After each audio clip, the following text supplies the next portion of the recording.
Please listen at your own discretion. Welcome to Viewers Anonymous.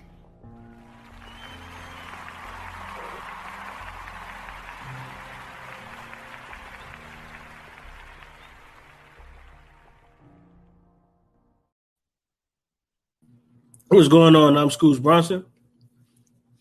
And I am S. Foster. And this is Viewers Anonymous. What's going on, my guy? Can't call it, man. Just excited. Well, damn. I always want to say excited, man, but but you know what I'm saying? But hey, listen, man, I've been able to take in a lot of content, man. So, you know what I'm saying? I'm chilling, I'm good. I was able to start back on a show, man, that I used to watch when I had Hulu. Mm-hmm. So I started back watching. I don't know if you ever heard of it, man. It's a show called Killing Eve. And they on the third season. Yeah, I've seen the first two seasons, but now I'm able to watch the third one. So I've been watching that. I've been watching them. You know what I'm saying? You watched it? Well, I think I got like 2 or 3 more episodes left. Okay. So I've been getting it in, man. So I've been watching a good bit of content, man. So I've been chilling, man. How about yourself? Man, I had a busy weekend, bro. I kicked it with my brother, you know what I'm saying? He popped up on me and you know what I'm saying, we sat back, smoked a couple cigars and chilled out. And then I ended up over my mom's house. She wanted to barbecue, so I went over there and then I went home. My kids was at my wife's mom's house. So I went home and enjoyed my night. And I wake up the next morning, she called me again, like, I'm barbecuing again, come on through. So I went back over there.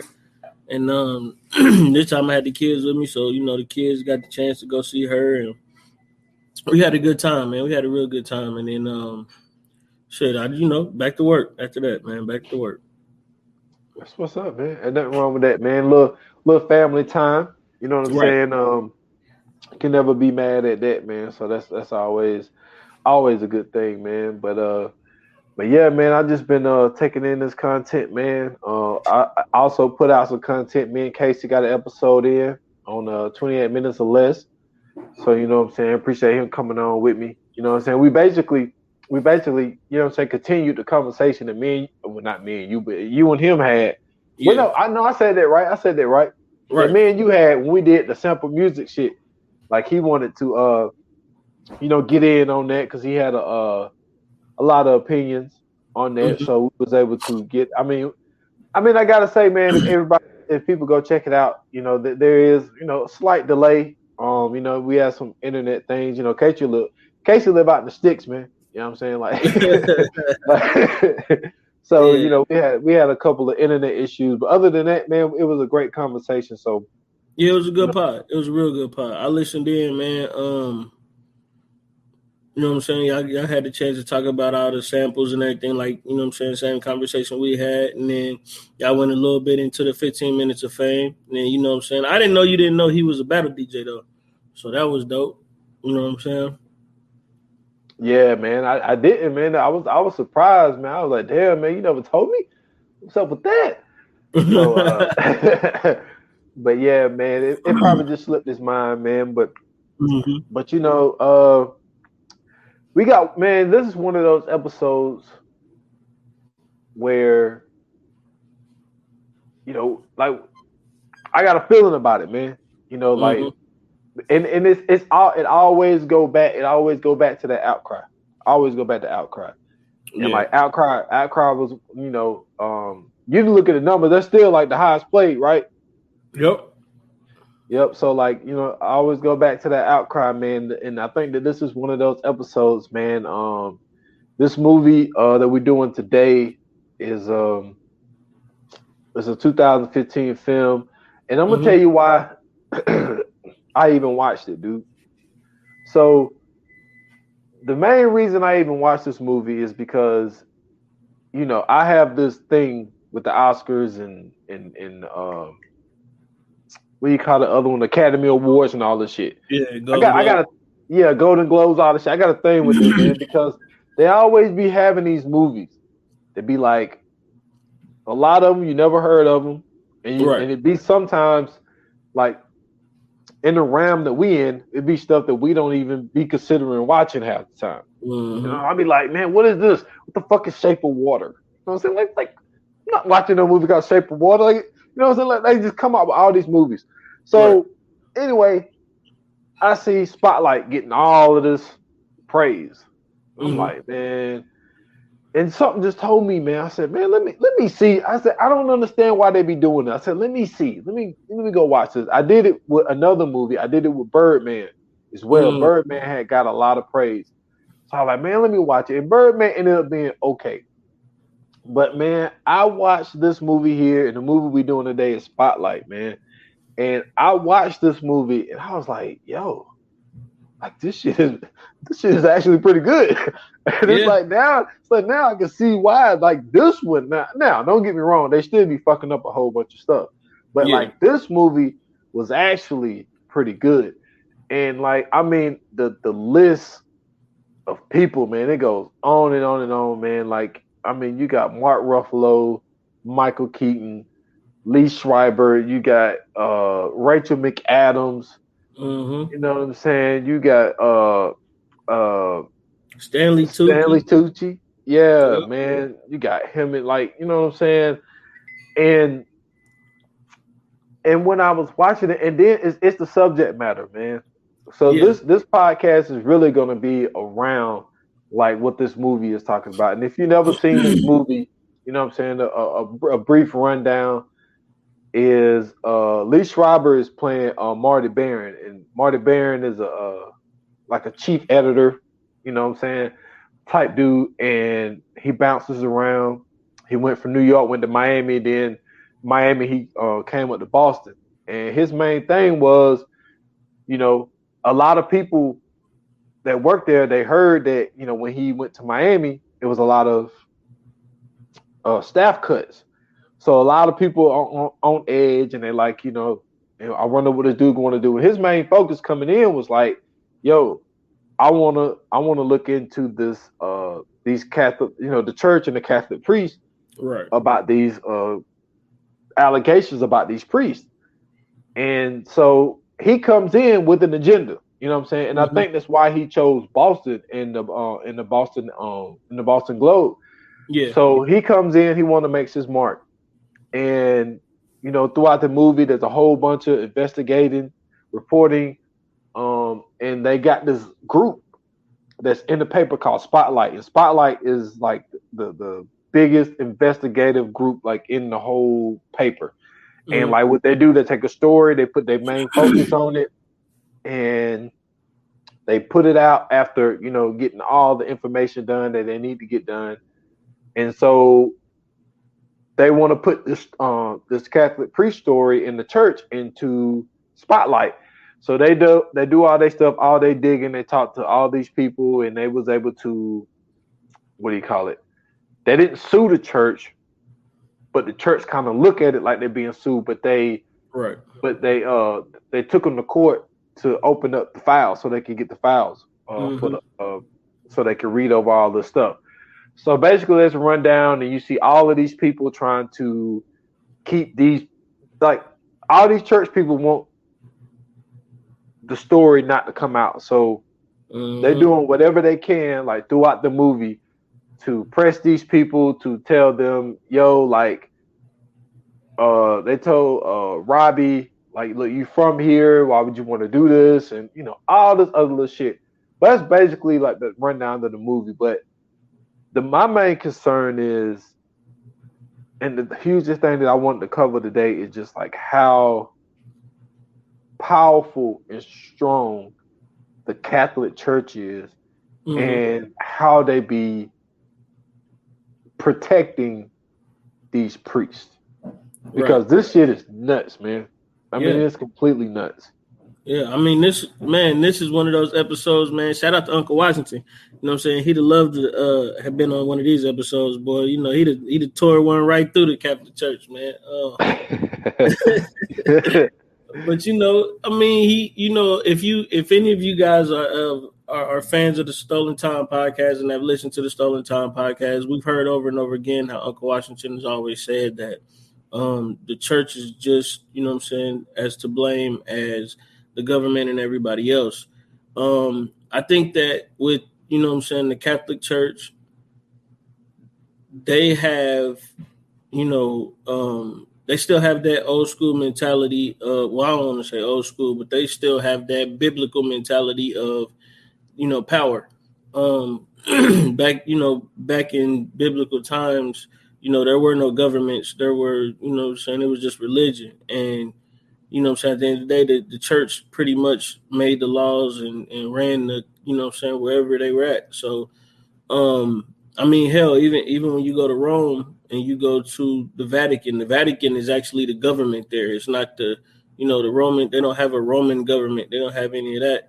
The Vatican is pretty much the, you know what I'm saying, judge, jury, and executioner. When you go to Rome, so or no, not is it Rome? Am I saying that right? I believe it is. Vatican is in Rome, right? Because it's in Italy. Yeah.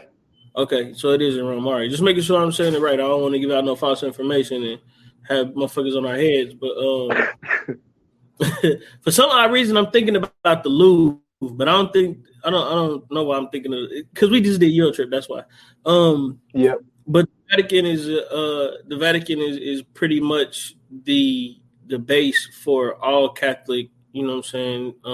For all of Catholic religion, people go there. You know what I'm saying? Like, they take trips there just to go visit, just like people of the Islamic faith. You know what I'm saying? They take their Hajj to Mecca. So, you know, it has an outstanding, you know what I'm saying, resiliency in time. But I think that the wrongdoings that has been a part of the Catholic Church far outweigh the good. And I think this is just another red stain on that ledger, as a lot of people used to say. And then, like, once you get to America with the freedoms and the, you know, saying, different rules that were being made in America, you know, a lot of those religious people were helping to create America, create its laws, and create the Constitution and stuff like that. So, you know, a lot of that Catholic Church is in, you know what I'm saying, the Constitution and the laws and everything else, regardless if it's federal or state. And then, you know, not even that, like, if you ever run into, you know what I'm saying, like any Mexican friends or anything like that, a lot of them are Catholic. You know what I'm saying? A lot of them are like Protestant Catholic. So, you know, this is not just something that's just here in America. This is something that's everywhere. And this is a religion that covers a broad base. You know, it's not just European, it's, you know, it's African, it's Mexican, it's Asian, you know what I'm saying? Catholics are everywhere. And so to know that some of this was being done in the Catholic Church, with, you know, pedophiles and shit like that, I mean, it really, for me, I'm not surprised. When you have grown men who are basically told to be celibate for the rest of their life, and you also have, you know, grown women who are told to be celibate for the rest of their life, and their mission is to only, you know, work for God and work through God, you know, human urges start to kick up. And a lot of times when, you know what I'm saying, you using those Bible scriptures and everything else to teach other people, especially when you're viewed in such a high place, some of those times those words become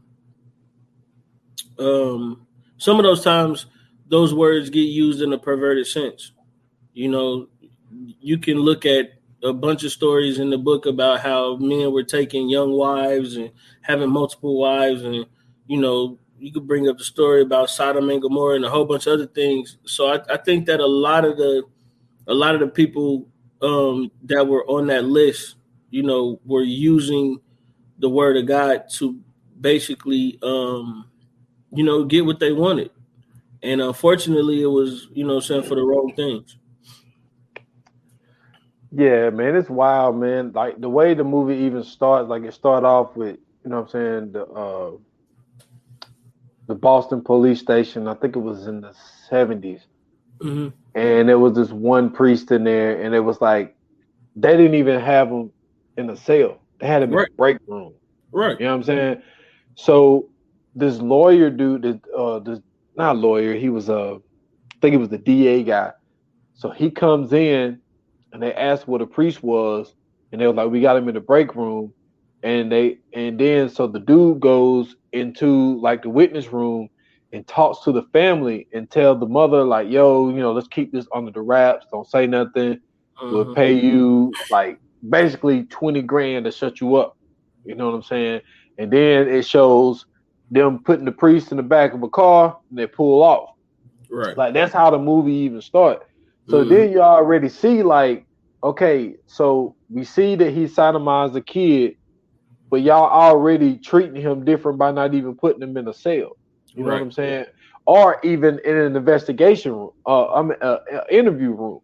So you already see, and then you hear about, they talk about the Catholic base and boss, because they were saying that when Marty Baron first got there, and he said he wanted to go after the story, he was like, dude, 58% of the people that subscribe to our paper are Catholic.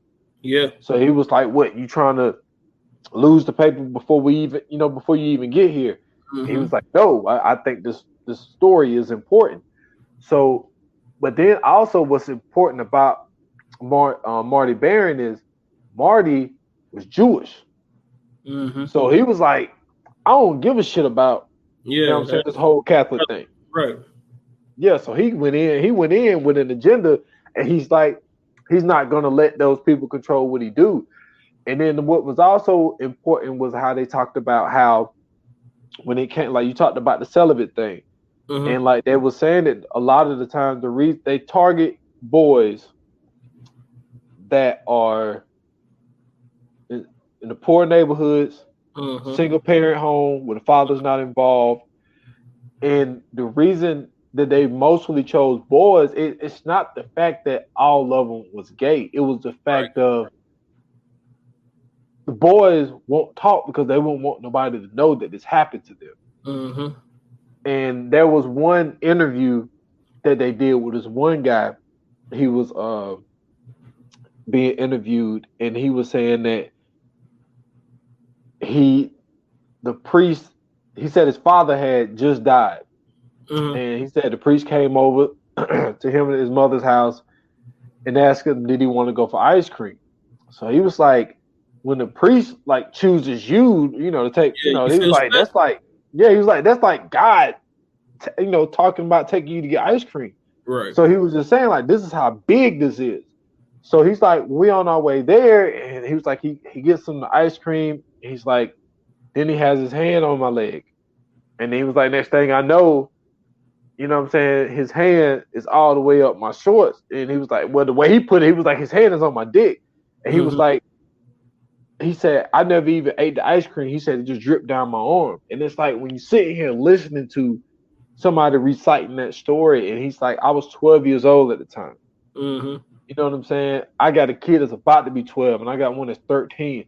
And then just to think, like, if somebody did that to them, and then like they talking to, and then like he didn't want his name in the story, and then eventually changed his mind towards the end. He was like, yo, I just want y'all to get these motherfuckers. Yeah. So like just to sit there and really think about how they targeted these boys, because a lot of the times, like you said, we just cut from a different cloth. But but if this type of thing did happen, you can agree, most boys gonna be like, I ain't gonna tell nobody this shit happened to me. Like, I ain't gonna go tell my homeboys in the locker room that, yo, this, you know what I'm saying, the priest, made me give him head. You know what I'm saying? Well, like, ain't nobody gonna say that. Well, to me, it's a difference for me too. Like me growing up, right? When I was 11 or 12, like there was no way a priest was gonna touch me. I don't want to say fortunately, but you know what I'm saying? Like I don't even want to say privilege. I grew up fast, right? So like I had to be, you know what I'm saying, like the man of the house early in my life. And so like when anything was wrong, like I spoke up about it. Like I let somebody, like, especially if and that's like to this day, like if I don't say a lot, but like when I feel something is wrong, I'll say something. You know what I'm saying? Yeah. Even if I feel uncomfortable saying it, I'm still gonna say it because and this is how I've always been, is just I'd rather be that person that, you know, that says something rather than not be the person to say something and then something bigger happens, right? But like you said, you know, they're targeting kids, like they know who to go after and who not to go after. They're predators at the end of the day. Even if you listen to the way that the guy spoke about him, like you said, like he said, that's like God choosing you. Well, we know in religion, especially Christianity, that, you know, that no man is God, right? Excuse me. Even in the Bible, it says that, you know, beware of false prophets. And so to me, that's how I've always looked at it. Like I've always seen people, because growing up, I grew up in a, you know, like a Baptist household. So I always seen the way people looked at the preacher. Like the preacher was, you know, so like this dude who could never do wrong. And like, even if he did something wrong, everybody would be shocked. And then I would be just sitting there like what y'all shocked about? Like, he just like us, he's a human. But there's people out there who really look at the preacher and they have that godlike image of them. There's people that look at priests and have that godlike image of them because they've made that oath and they've made that vow and that covenant in some places to be as godlike as possible. And so, you know, to hear him say those words, like, you know, that's like God taking you out to ice cream. It's not shocking to me because, you know, that's something that I've always seen and always looked, for me, I looked at it as weird. But for other people, they had that same, you know, that same view. You know, even if you go, you know what I'm saying, like to just regular churches and you see how certain people are held to, you know, to certain standards and looked at in certain ways. Like, you know, the choir director is, you know what I'm saying, one of the highest people in the church. You know, the deacons are some of the, you know, highest people in the church, the ushers and everything like that. Like everybody has a position. Everybody has a hierarchy. You know what I'm saying? Everybody somehow really has a place. You know, so I try to look at the Catholic religion, and I know like there, you know, with certain schools, you know, you got Catholic schools. We got one here called Chaminade Julienne, and you know, they make it a course, you know what I'm saying, to like Catholic religion is, or Catholic Christianity or whatever they call it, is a course. And you know what I'm saying, like even, you know, you have to be at church, you have to go to church, sometimes you even have to be an altar boy, you know what I'm saying? So it's like knowing that kind of culture is around, where, you know, it's not uncommon for young boys to be around priests. You know what I'm saying? You know what I'm saying? It's just like you would think that somebody who says that they're a man of God, somebody who says that they work for and God works through them, you would think that they would do everything in their best interest to protect, you know what I'm saying, kids, and to make sure that these kids are safe and cool. But, you know, you turn around and, you know, they some of the ones that's doing them, you know, the worst dirt. The scariest thing about it, well, number one, like you brought up something that made me think of this. The reason why I mean, I grew up in the Baptist home myself, but what I always thought was weird about Catholics when I was just young was just the fact that they called him father. I was like, yeah, they calling nobody else my father. Like, I got a dad. I ain't calling, you know what I'm saying? So I always thought that was, you know, just me personally, I always thought that was weird, you know, growing up. But the thing that I was going to mention was the fact of, how do I say this? When I was, so I'm watching it, and okay, I know what I was gonna say. I spoke about this on a podcast before. I wish I might be mistaken. I think it was episode 72 of the Stolen Time podcast, if I'm not mistaken. And I named this episode "The Keepers." And there's this. It's a Netflix like the docu-series on Netflix called The Keepers. And long story short, this was actually a girl. This priest had forced this girl to give him head. And when the girl, she was a high school student. When she came out the office, one of the nuns seen her come out the office crying. So the nun asked what happened. So she goes in to talk to the priest. And what the whole Keepers is about is this nun ended up being murdered. Yeah, and the whole story it's still unsolved. You know what I'm saying, to this day. But they know, because like after the priest, after the nun got murdered, the priest, they moved him to another spot. So they just kept moving them and moving them and moving them. Now in this case, when they started Spotlight, I think they said that it was 3. I think it started out with 3 priests. Then it went to 7. So then after 7, it went to 13. So then they called this one guy who some people felt that this guy was. They thought that he was a little obsessive. They thought that the guy had an agenda against the church. So they asked the dude on the phone. They was like, "Yo, we got this number 13. Like, do this number sound about right?" He was like, "No, not at all. It's like, it's too low." And then they was like, "What you mean?" He was like, "From the numbers that I got," he said that it's like 6% of priests that are doing something to these kids. And they was like, "Well, how many priests are in Boston?" And then I think they said 1,200. And they was like, "Okay, well, 6% of 1,200, they're like 90. So then what was so crazy about it,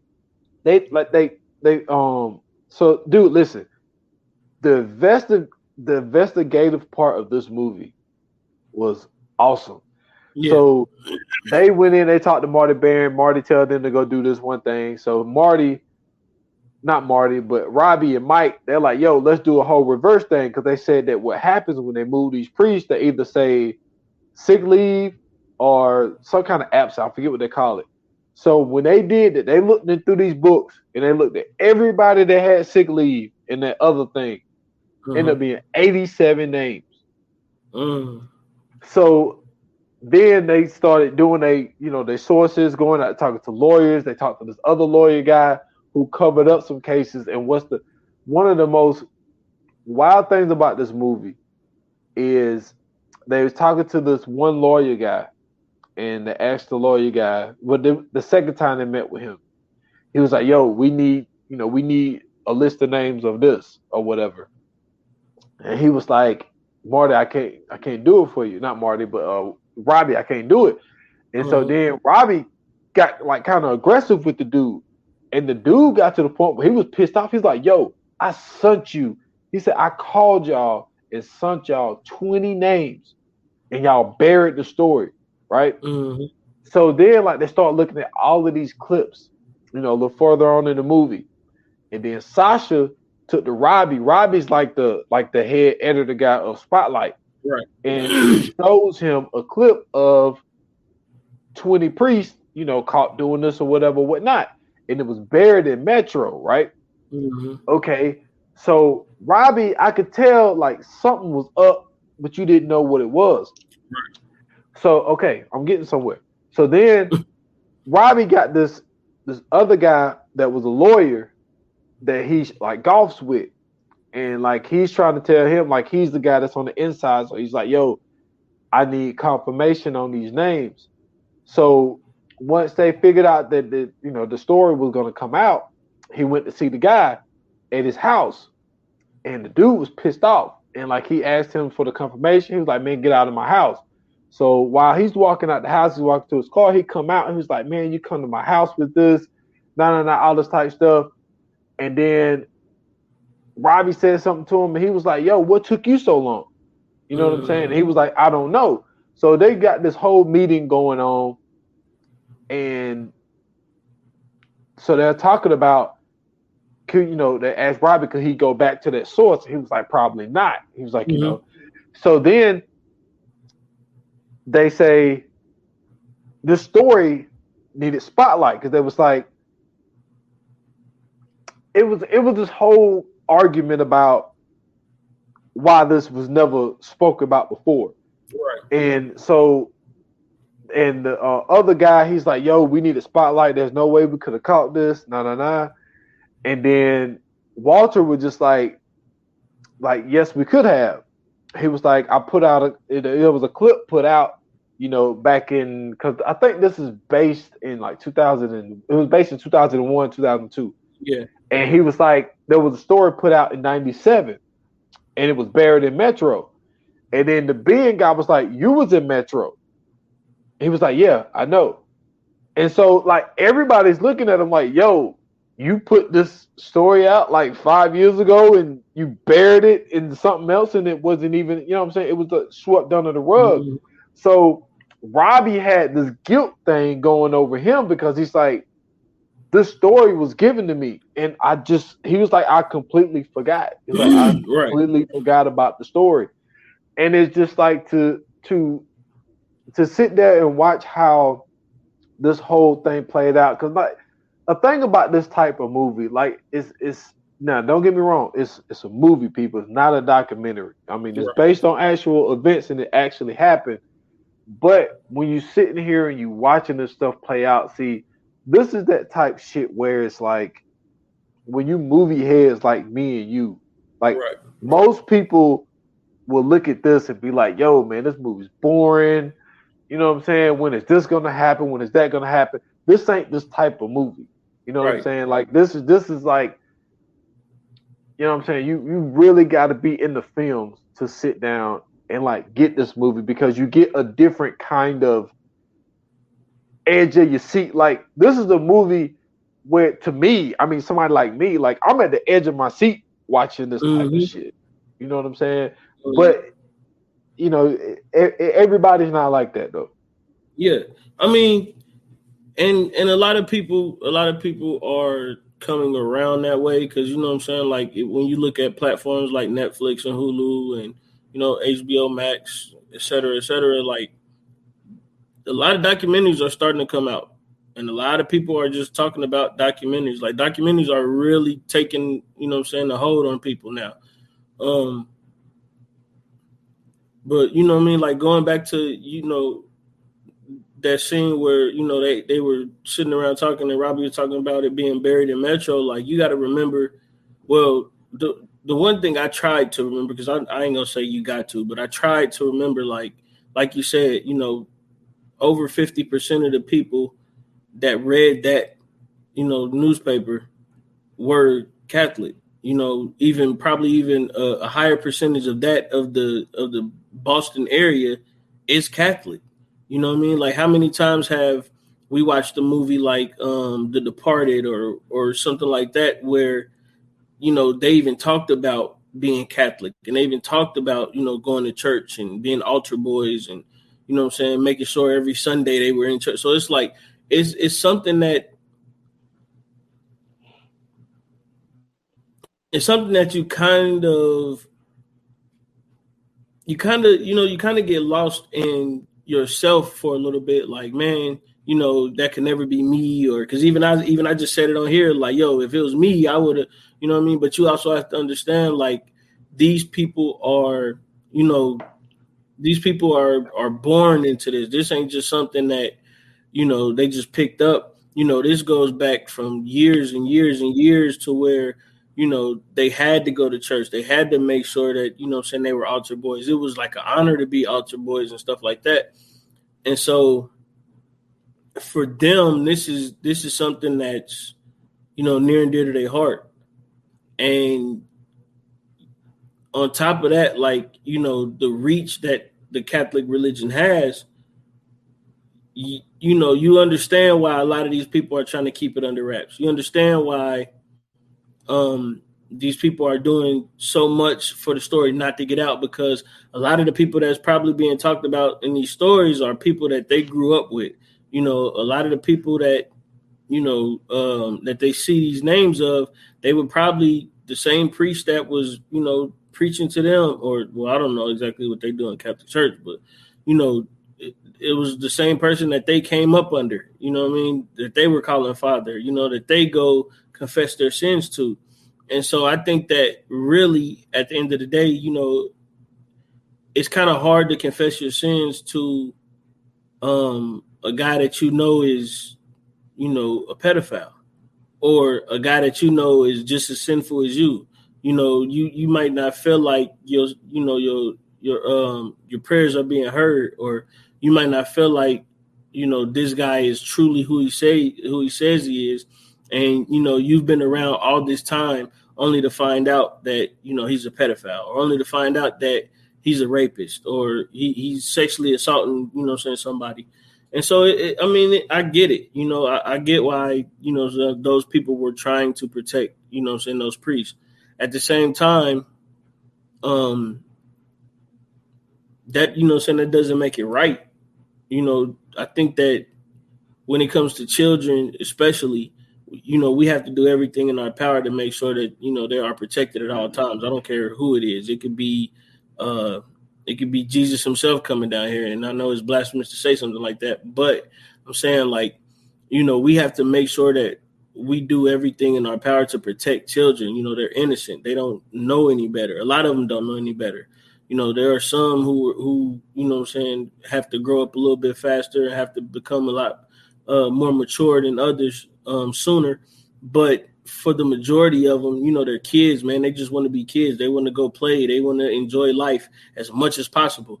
And I think that, for these men to take their innocence like that and take advantage of them when, nobody told, well, I'm not going to say that either, because in a lot of these families, that's usually what it is. They want them to grow up to be priests and stuff like that. But, I just look at it like, to sit there in front of a congregation and preach the word of God, and, talk about how all of these people should be. And then behind the veil and in the darkness, you making acts like the devil would do. It kind of makes you second guess a lot of these guys, and, what they're really in it for, and who they're really in it for. And I mean, it kind of hurts my heart, man, especially as a father, to know that, even in a place that you would deem the most sacred in the world, or the safest in the world, even then, you can't, your kids can't even be safe there. You know what I'm saying? To hear that he said that he talked about a story from 97, 98. This is something that went back, almost what? That's almost 5-6 years at the time. You know what I'm saying? You said 2001. That's almost, 5-6 years at the time. So it's like, you kind of wonder, like, are these people in the paper even giving that, the correct attention that it needs to, so these people can be put, on on the blocks to be examined and to be investigated. Like, imagine if if the paper is going through that, imagine just how many cops have had those calls, or how many cops have been, like you said, in 80 something, they was telling the family or mother that they'll give them 20,000 and it'll all go away. Like, imagine how many times that has happened since 80 something, you know what I'm saying? Until now. And it's just like, this was a story on CNN. This, it's not like it was something that hasn't been talked about on major, news, on national news. This is a story that has come out, like, it's even more so to the point to where even comedians make jokes about it. You know what I'm saying? Like, I think it's a lot of people that know that these men are doing these things, but I don't think it's enough action being done behind it. And I think that the Boston Globe, for them to put a story like that out, and for them to put that on the line in a, in the state, or in the city that's majority Catholic, that takes some balls, man. It does. And then you also got to think about the fact of, like, Sasha, like when they first started the story, and they was talking to her, and she was like, why not to go to church 3 times a day? Yeah. You know what I'm saying? So, like, they look at these people as, like, really, like Uncle Washington always say, some of these people listen to the preacher or the priest, they will take their word over their own spouse. You know what I'm saying? Yeah. So like this is how powerful these people are influenced in their life. So it's like when you 11 or 12 years old and you like, yo, the priest, he made me do this. Like father made me do this. They're like, oh, quit talking crazy. He would never do nothing like that. You know what I'm saying? Right. So it's even, like now these even more so to the point that a lot of them probably end up getting whoopings behind something like that. Yeah, and they're like, "Oh, you go and apologize. Don't say allegations about him like that." You know what I'm saying? Mm-hmm. And like this is what the ones who probably did speak up. This is probably the reaction that they got is because they mother most of the time their mother because they targeted kids from single parent homes. Right. You know what I'm saying? Like the one dude said that he didn't molest me until my father died. So. And then he was also at a vulnerable moment in his life, and he was looking for a quote unquote father, father type figure. And this man just creeps right in. You know what I'm saying? Right. So, and then, you got somebody like Mike. Look, listen, Mark Ruffalo, man, listen. He's a great actor. But he killed this, man. Like the most powerful scene was when he had to go to Florida. And then what also happened at this time too, where the victims got pissed off, was because 9/11 happened. Mm-hmm. Spotlight had to leave the story for like 7-8 weeks, right? Because of 9/11, right? So they had to speak to some of these victims, and the victims were like, "Look, y'all bullshitting again. Like, here y'all go again. Like, y'all say y'all gonna do the story, and now because the dude was mad, he was like 9/11 was 6 weeks ago." Mm-hmm. And she's like, I promise we're gonna get back on it. Nah. But anyway, Mike had to go to flight school or some shit down in Miami. So he called one lawyer guy and was like, yo, because they won the case to get the records. He was like, wait till I get back. So while he was down there, the records become public. But even though they're public, he goes in to go get them. Dude is like, yo, well, he went in the first time and it was closed. So he sat out there the next day. And then he was able to get in. He signed for it, and then he said he still couldn't get to him. So then he was like, "Well, I need this." He's like, "Where's your manager?" He's like, "Not here." He was like, "Well, there was a judge." So he's like, 6th floor. He goes up to the 6th floor, talk to the judge. Now, the shit is public, but they still giving him the runaround, right? So Mike finally able to get it after he talked to the judge, and then the dude was like, "Yo, you can't take that. You got to copy it."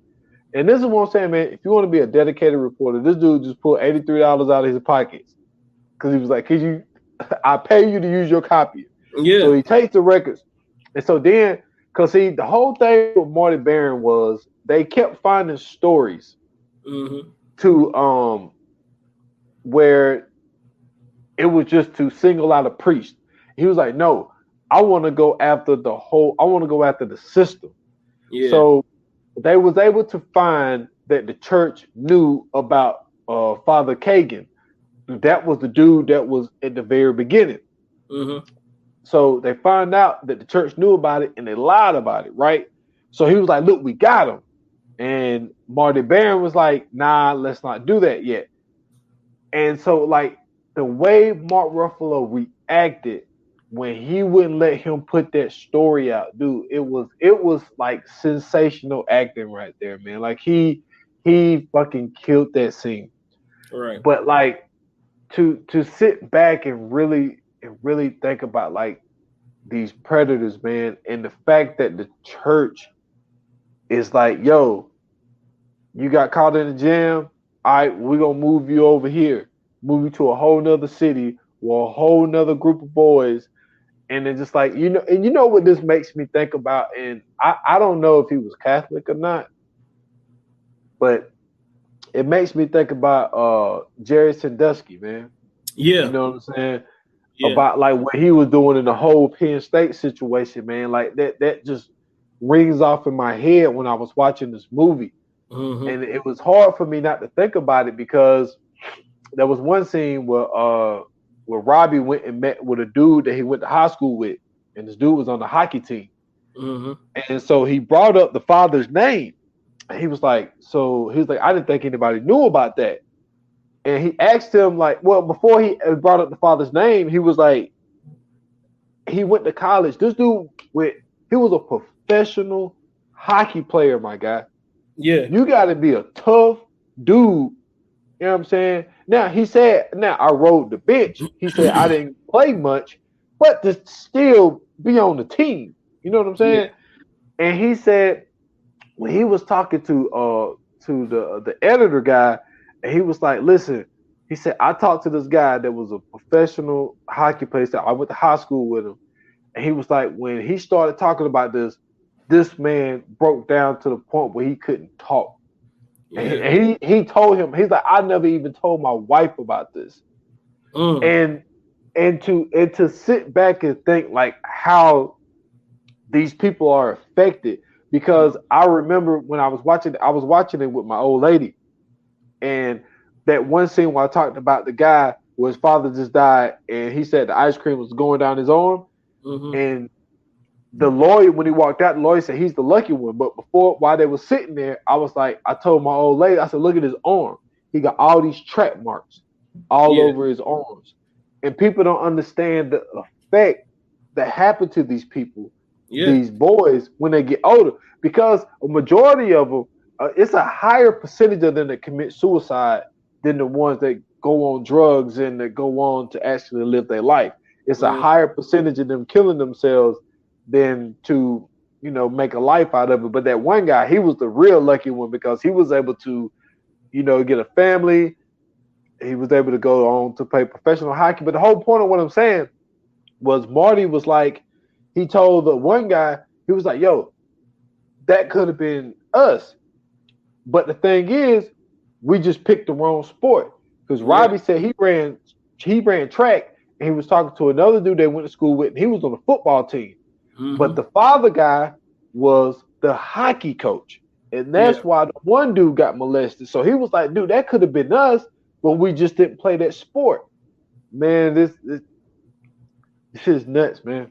I mean, yeah, it is, man, because it's like, that was just in that instance. If you think about that, man, it's like, when you hear about all these teachers that have been, molesting their students and having sex with their students and all this other shit, it's like, you start to look at it like, well, damn, what can you do? Where can your kids go where they don't have to worry about getting fucked? You know what I'm saying? Like, literally, like where? Like, a kid can't even go to the playground without maximum supervision because some weirdo might come up out of nowhere and snatch them up and take them off it's like, dude, with this saying that when Sasha was talking to one of the victims, he was actually gay, and he was talking about you'll see the point I'm trying to make, right? But like he was like, think about the dilemma that I was stuck with. He was like, I'm gay. They're preaching against gay people, but this priest is making it seem like it's acceptable to be gay from what he's doing to me, right? So he was like, I had to battle with that. But the whole point of what made me think of this whole point was they was talking and walking, and he was like, look, a playground directly beside the church. Yeah. So that's what made me think of that, because he said it makes sense. They put a playground right beside the church. Yeah, but and then like even that, it's like, you got all of these grown men,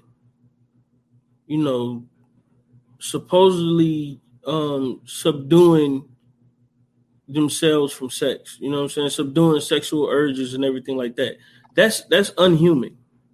You know what I'm saying? Like, there's no way that you can go through life and not, and not have that encounter.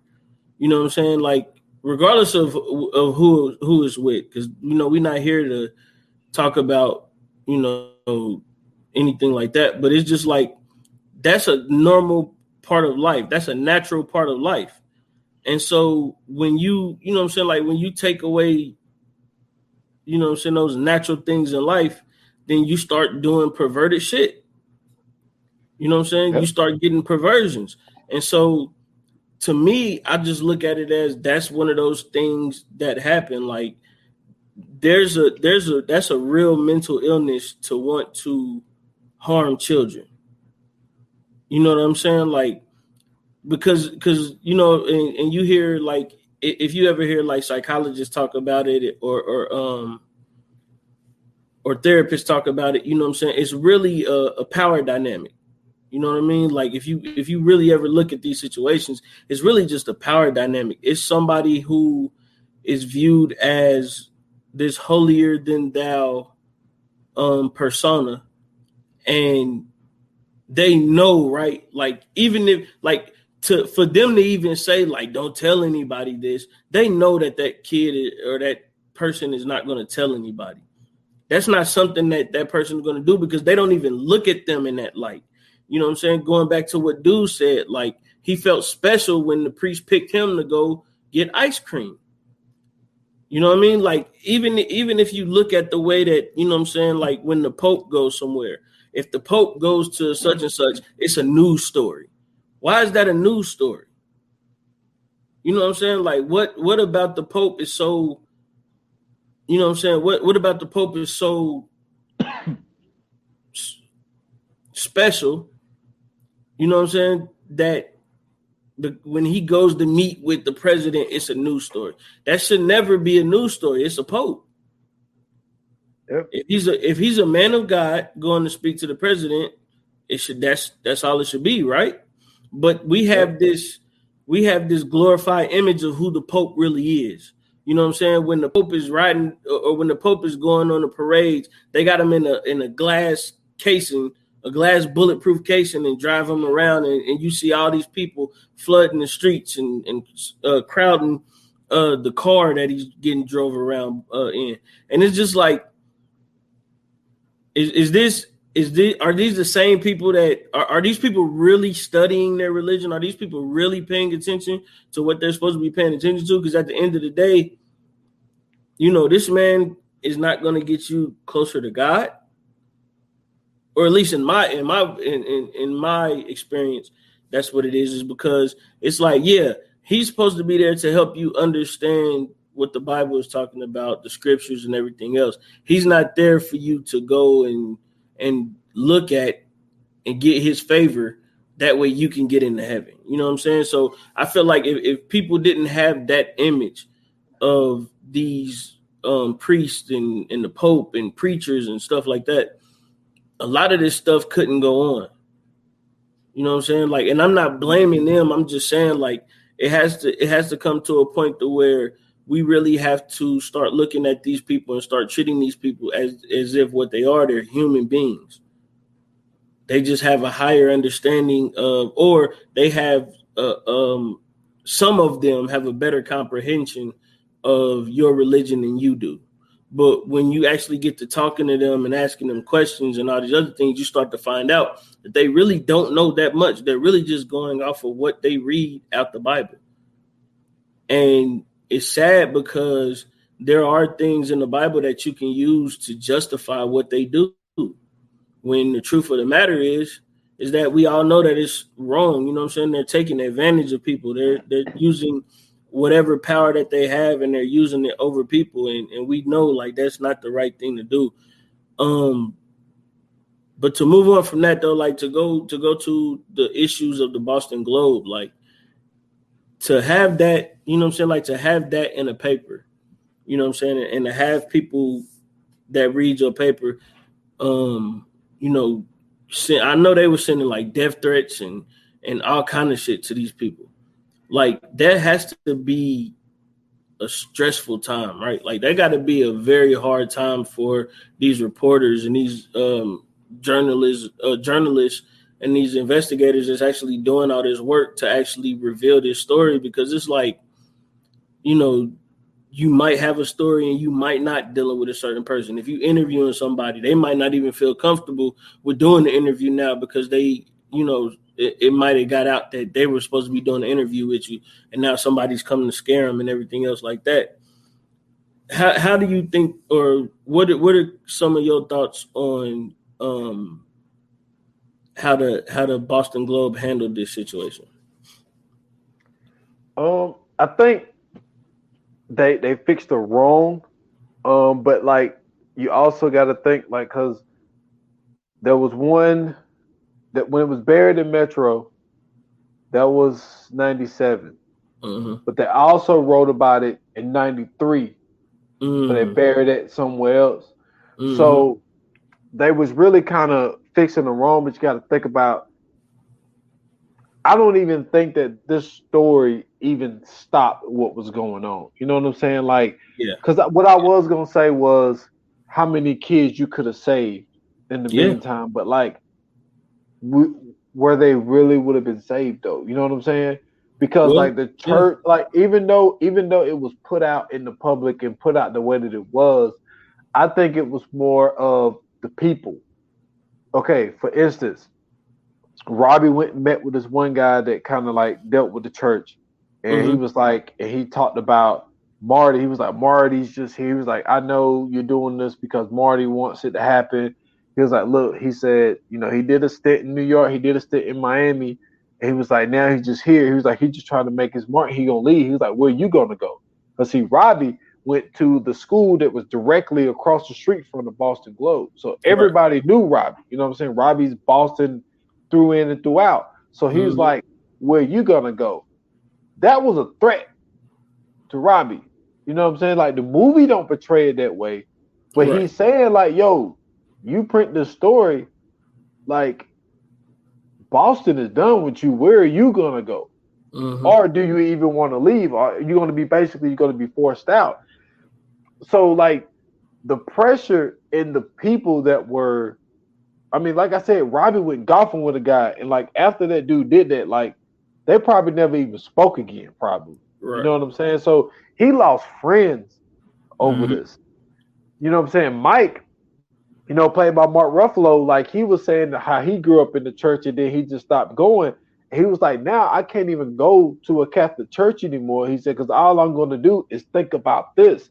Right. Sasha, she went. They showed her going to church with her nana like once, and she was like, "I can't go anymore." Like once she started writing the story, she couldn't go anymore.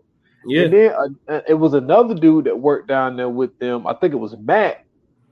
There was actually a priest that lived up the block and like took a right or a left that was on that list, stayed right down the street from him. Mm-hmm. You know what I'm saying? Right down the street, and like I think that the pressure that it was because with I think I said 58. So you got 58% of the people that are Catholic. Just think about I mean I wish I would have did the research, but just think about how many subscriptions that probably they was like, you know what, I don't want the Yeah. Boston Globe paper no more. They probably lost a lot of subscriptions. You know what I'm saying? So I think that, to do a story like this, and then you also got to think when the story came out, it was 2002 because it came out in January. Mm-hmm. It hasn't made that turn yet, but like it was starting to get, social media was Mm-hmm. starting to get there. You know what I'm saying? Like I got, I got Facebook what 2006. Mm-hmm. So it still was a couple of more years, but like papers are really like dying now. Like they're hanging on by a thread. But Yeah. like it was getting to the point where that shit was starting to slow down anyway. Mm-hmm. And to put this type of story out, like I'm pretty sure there was a lot of people that was dissatisfied with the Boston Globe at this time. So you had to really and then also and this is something else that people don't think about. With them doing all this investigating, this probably fucked with a lot of people's psyche. Yeah. You know what I'm saying? Like, I was listening to that. You remember that one podcast I sent you? I don't know if you got into it yet, but Insomniac, Mm-hmm. the dude that's that like narrates it or whatever. He talks about like, dude, I have these dreams now of like because he's been reading on these people and done all this investigating on these serial killers, And he was like, I dream about killing people now. Mm-hmm. You know what I'm saying? He was like, I have night sweats and all types of shit like that. And then you was talking about protecting the kids earlier. The last person they talk about, I think his name is Dean Curl or something like that. I just finished it today. Mm-hmm. You know what he did? Sodomized little boys. Yeah. His age group went from You 9 to 19. Yeah, I was gonna say you got to it before I could. I was gonna say, man, like that ends up, unfortunately, it starts a cycle. You know what I'm saying? Like you said, you talk about those guys who end up committing suicide. Out of those who don't, you got them, the ones that end up, going to drug use to get over it and going to alcohol to get over it.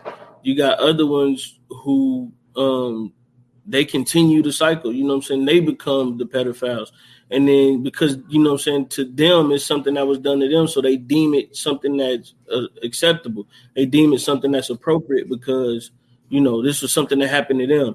And then fortunately, you have that very small group that actually, they get therapy and they work their way through it. And, they do what they can to kind of speak out against, the stuff that was done to him. I mean, hell, we just went over the Allen and Farrell situation.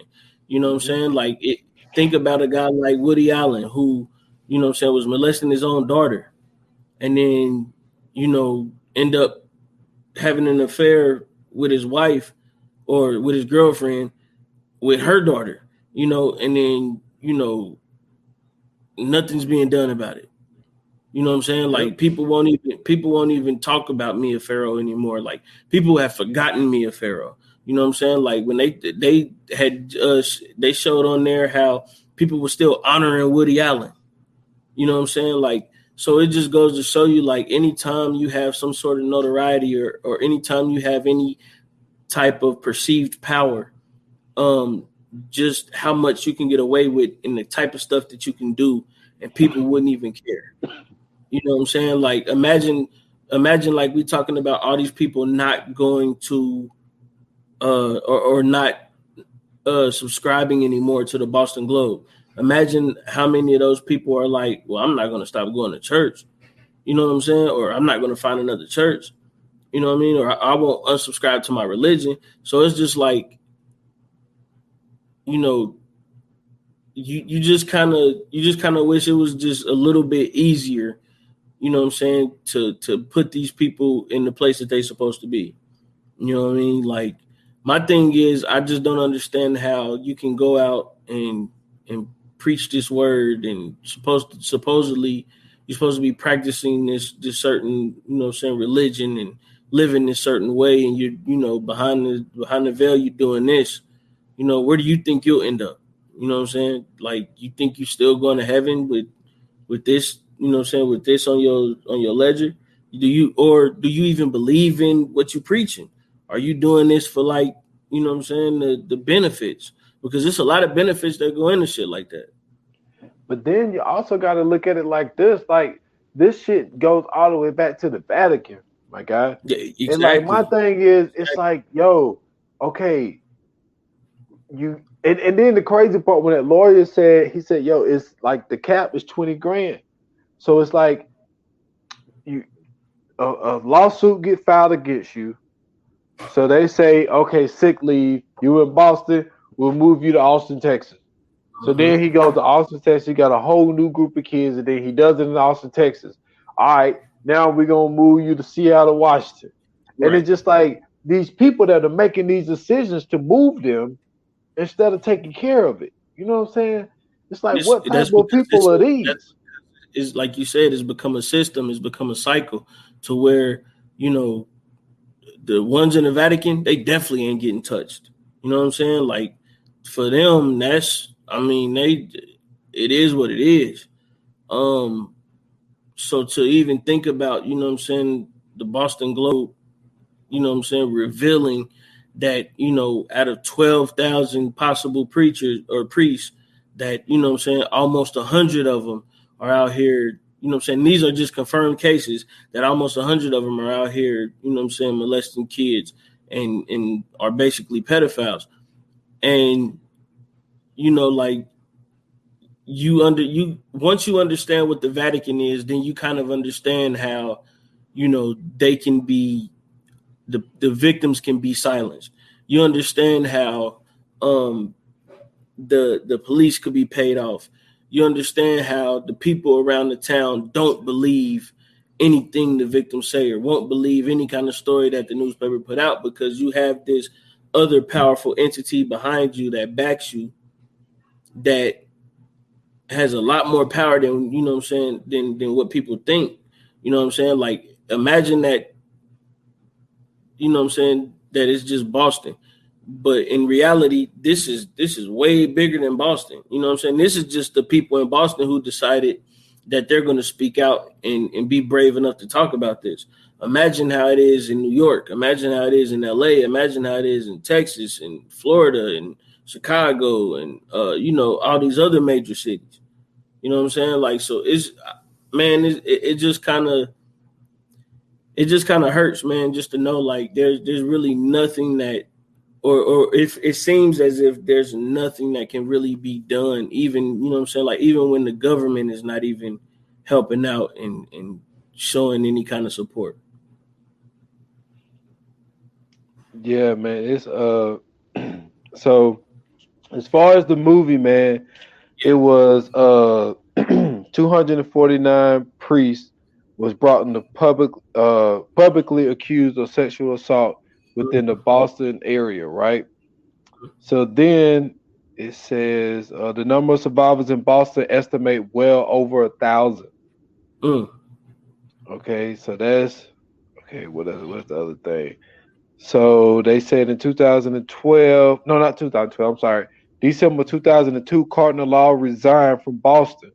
So the one cardinal that was the main guy in Boston, he resigned, but then they reassigned him to Rome, dude. Yeah, send him back to the Vatican. In the highest ranking Roman Catholic Church in the world. This is where they moved him to. That's crazy. Yeah. And so then, dude, they showed the cities, dude. It's nuts how many cities and countries, even countries, like it is just the number is really overwhelming to look at. You know what I'm saying? I looked at, I was looking for South Carolina. I saw Charleston, South Carolina. I saw Cleveland and Cincinnati, Ohio. Dayton as well. I told you we got a whole Catholic high school. We got a real Catholic high school. Like, matter of fact, the University of Dayton, I believe, is a Catholic college. Yeah, man, it's like I say, man, like entertainment purpose. Like I personally enjoyed the movie, but like I say, like there's like certain things that I look into a movie because like I like to learn things, man. You know what I'm saying? That's why, I watch like a lot of documentaries and movies that have substance because it's like, I didn't know much. I mean, I heard things, what I'm saying, but I didn't know much about like, the Catholic priests and stuff like that. But then, within watching this, you end up learning like how fucked up like the church could be. You know what I'm saying? By just not even taking care of these people, man. They're just moving them all over the country, man. And not even just the country, but all over the world. They're moving these people all over the world.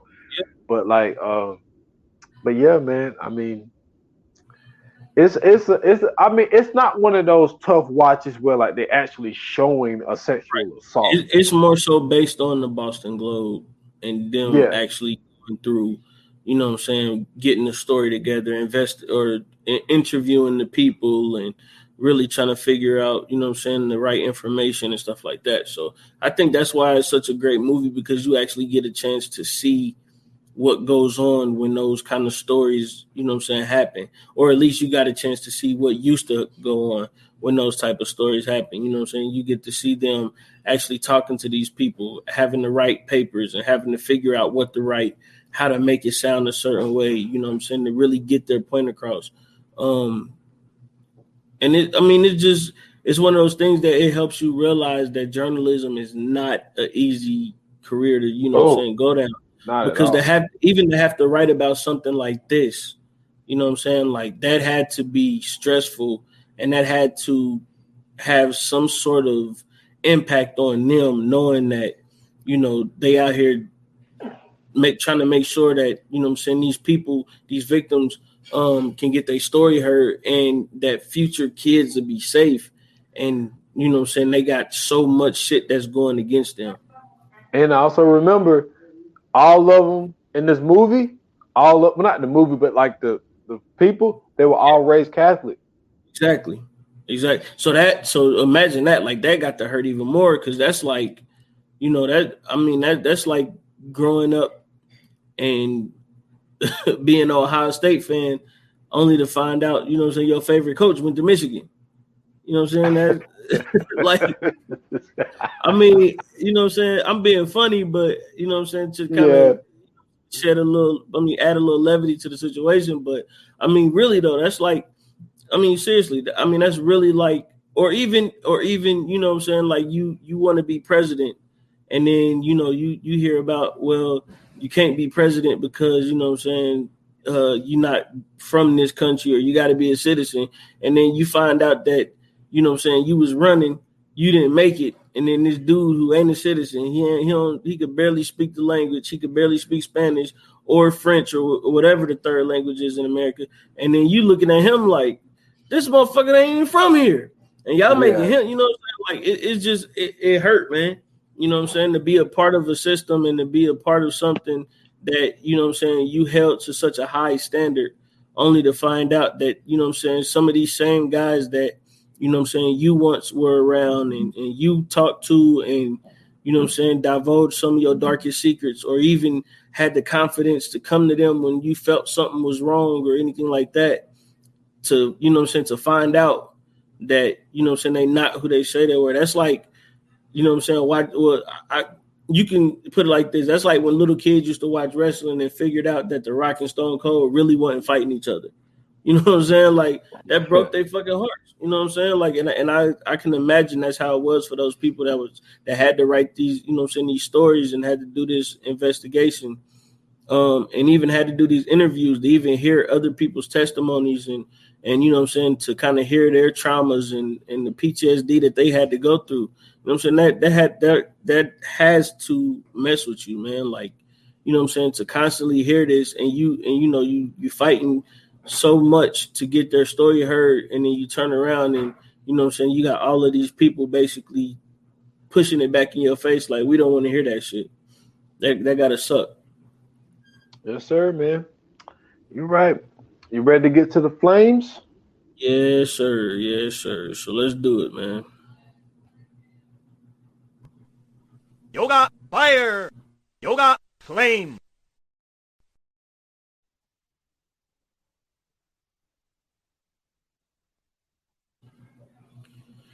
All right, man.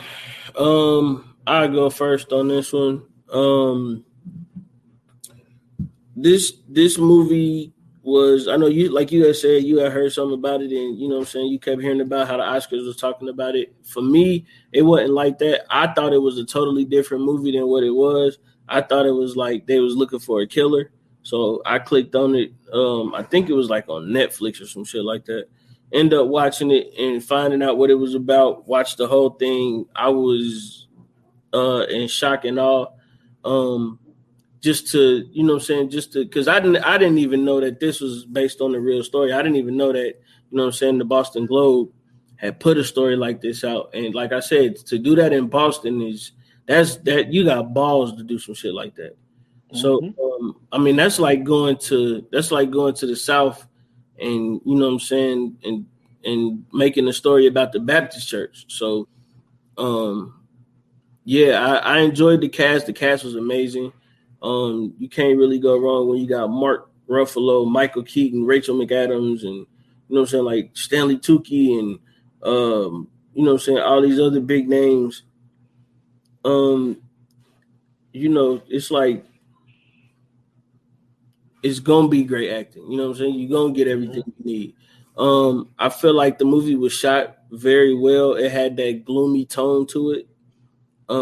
It was never like that You know what I'm saying? Like, it was never a misconception of what the tone of the movie was supposed to be, especially with the filters and the, you know what I'm saying, the lenses that they use. So, yeah, I think all in all, I give it a 4 out of 5.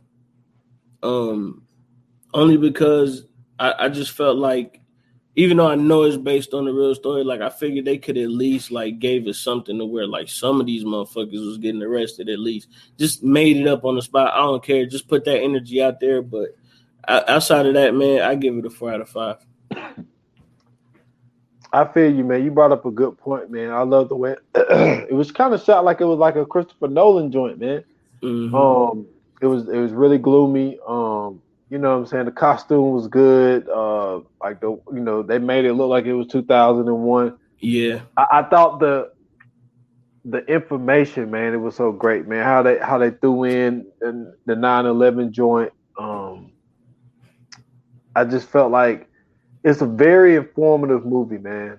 Yeah. Like I said, it could be kind of considered as a documentary. I mean, they got these websites where you can go, all the stuff that was real, all the stuff that was fake, all that little type stuff. I'm pretty sure they got that somewhere on this movie.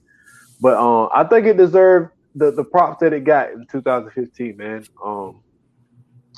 For it to be nominated for the things it was nominated for. Mm-hmm. But I'm right where you at, man. I'm right at like a 4. Okay. I think that I was close to giving it a 0.5, but I'll leave it at 4. Because Spotlight is one of those movies where I would go to even though it's the same movie, the same information, you catch something different every time. Right. You know what I'm saying? It might be one little detail that you didn't get the first time you saw it, and then you go back, you watch it again. So I don't mind, re-educating myself on this type of thing. But yeah, man, I'm gonna give it a 4, man. Okay, then cool.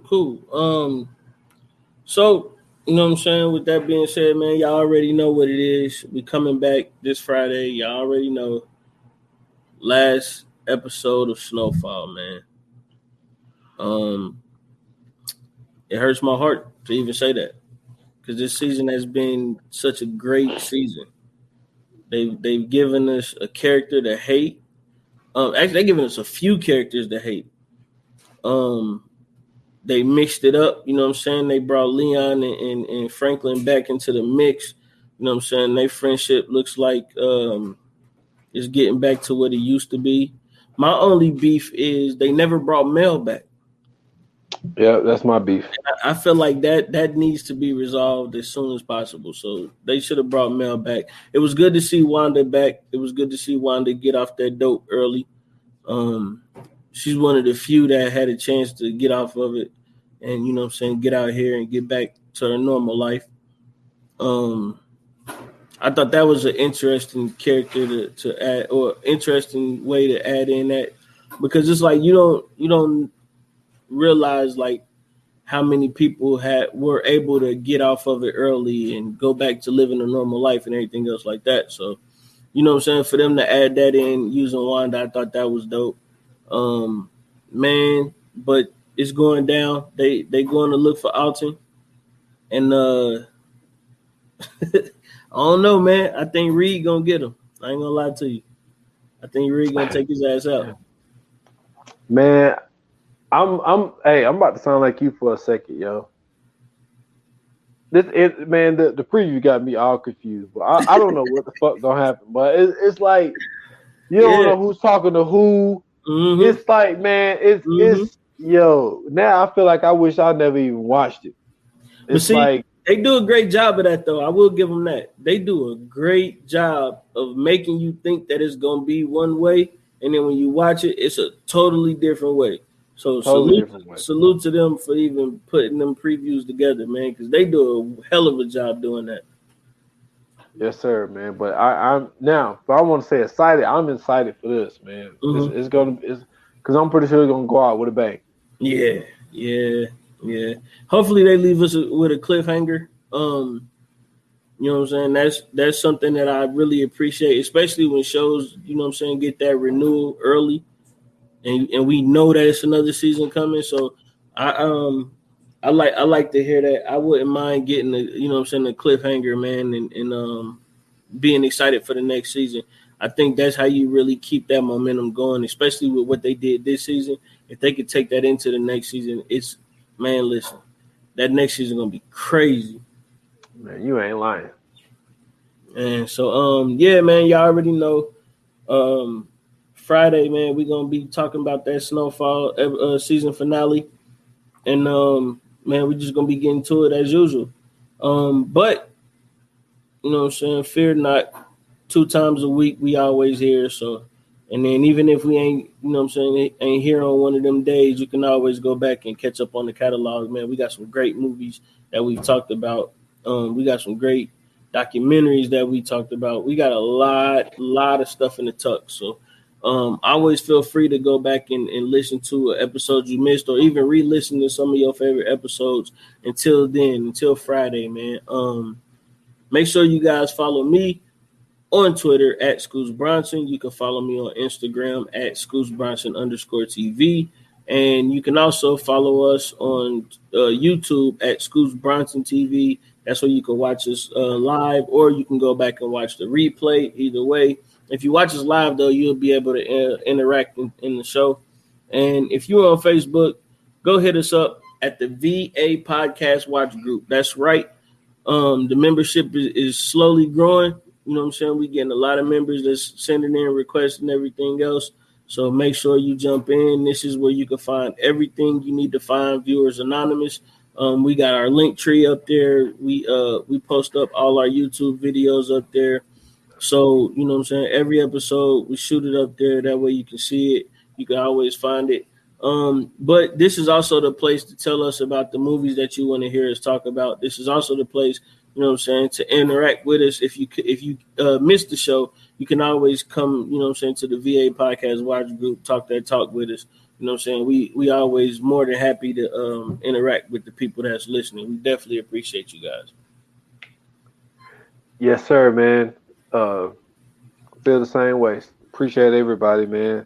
Also, let me see. You can follow me at s.foster8 on Instagram and Twitter, and on the Stolen Time Pod on Instagram, Stolen Time Podcast on Facebook. Also, if you want to see the visuals of 28 Minutes or Less and the Stolen Time Podcast, you go to the Stolen Time Podcast Network on YouTube. But you can find everything that he just mentioned, all that stuff, and everything that I just mentioned will be on the VA Podcast Watch Group page. So that's the main spot to go to. It's going to be a Instagram page coming soon, so be on the lookout for that as well.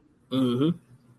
Yes, sir, man. And listen, you know what I'm saying? You always welcome to listen in, but you know what I'm saying? You also invited to watch us. You know what I'm saying? We got 2 ways of, you know what I'm saying, being on Viewers Anonymous. You can watch us on YouTube as we recording, or, you know what I'm saying, you can wait until later on the night and then just listen to us. But we definitely appreciate all you guys' support.